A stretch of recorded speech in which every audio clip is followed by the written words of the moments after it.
All right, Trev, welcome back to video after a fair old spell. Yeah, it's been a long time.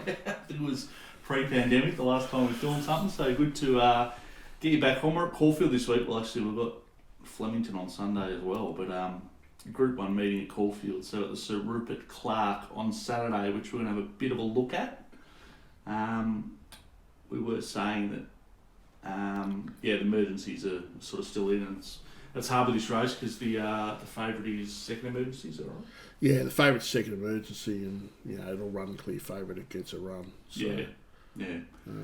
So that's I Wish I Win for Moody and Carr. You've got that on top as well. Yeah, so I think I've got it quite short. I think that it was super impressive having its first start for Moody in Australia. Yeah.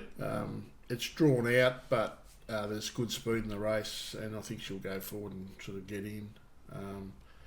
They're not going to really go back in a Group 1, so I think she'll roll forward. Should get it, get a clear run, and I think it's definitely the horse to beat if it gets a run.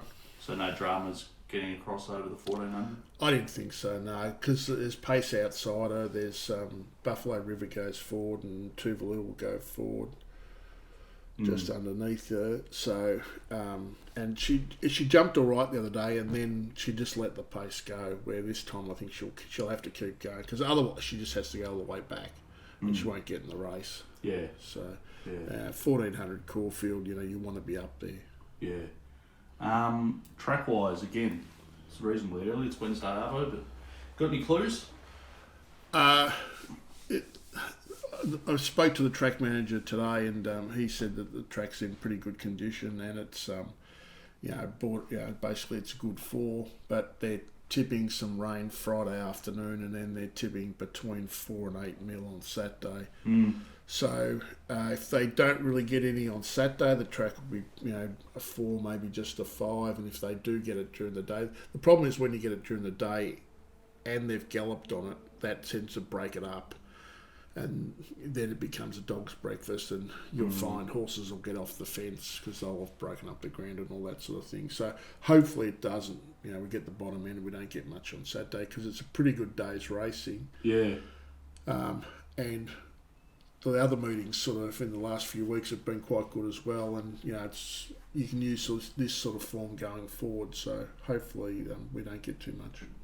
Yeah. So just looking at the market now, again with the on TopSport on Wednesday, and they've got the emergencies in, so just got to be careful around that. But Ayrton at $5.50 from Showmanship at 7, Tuvalu 7.50, Dragon Leap 8, and the rest into double figures. How's your market look after the favourite? So with the favourite in, I've got it clear favourite. I've got Tuvalu and Ayrton both equal second pick. It's at sort of $6.50. Yep. And then a big gap out to Showmanship at about $17. Yeah, right. Yeah, so you've got just the three of them. Basically, yeah. And if the favourite doesn't run, I'm sort of happy back in Tuvalu and hopefully back in Ayrton as well. Yeah, right. And the other one we were going to have a bit of a look at was, it's the Naturalism.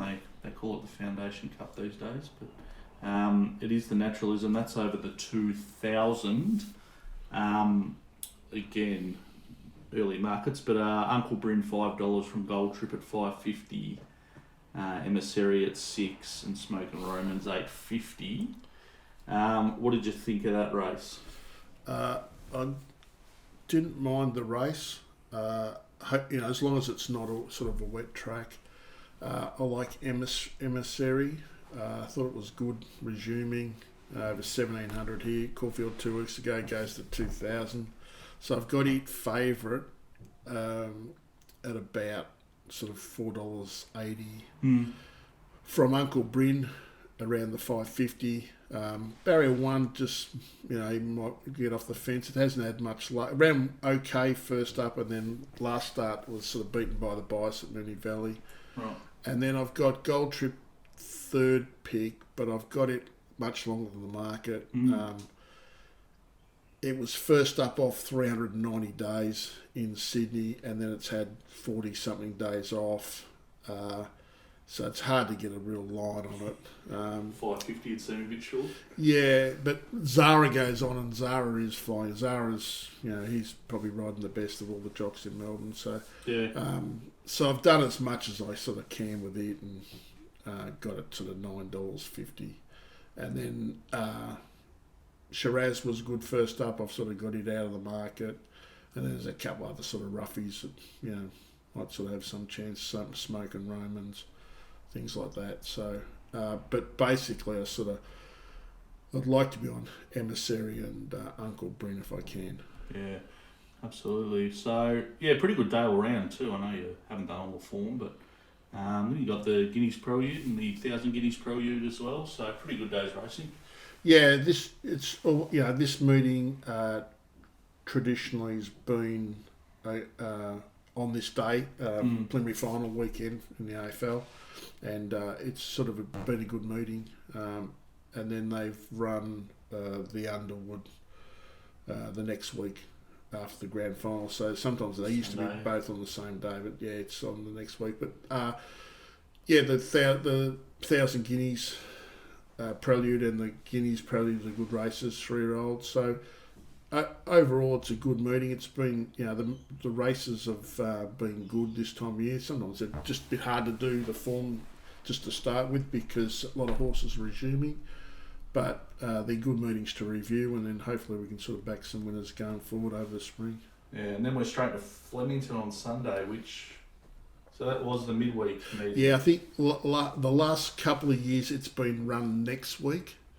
So it's been running grand final week, and they've brought it back 4 days and run it on the Sunday. So it's got a Oaks trial and a Derby trial. They caught it. So they're basically 3-year-old races for over 1,800 metres. So I think last year Barb Raider won the Phillies race. So they've been sort of good races for good lead-ups for the spring as well. So yeah, hopefully Sunday is a good day.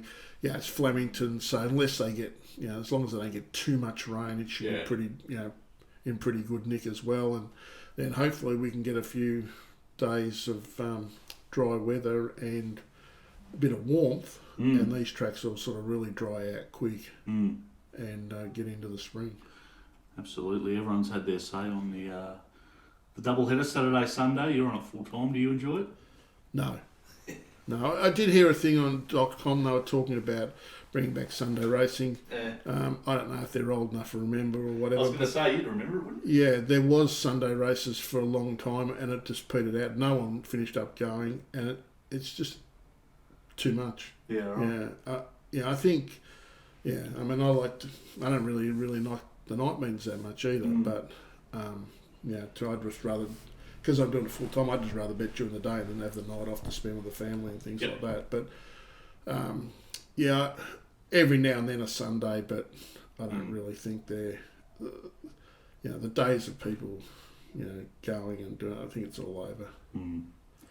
Absolutely. All right. Well, in any case, big weekend this week, so we'll look out for your stuff Saturday morning. Great. Thanks, mate. Beauty.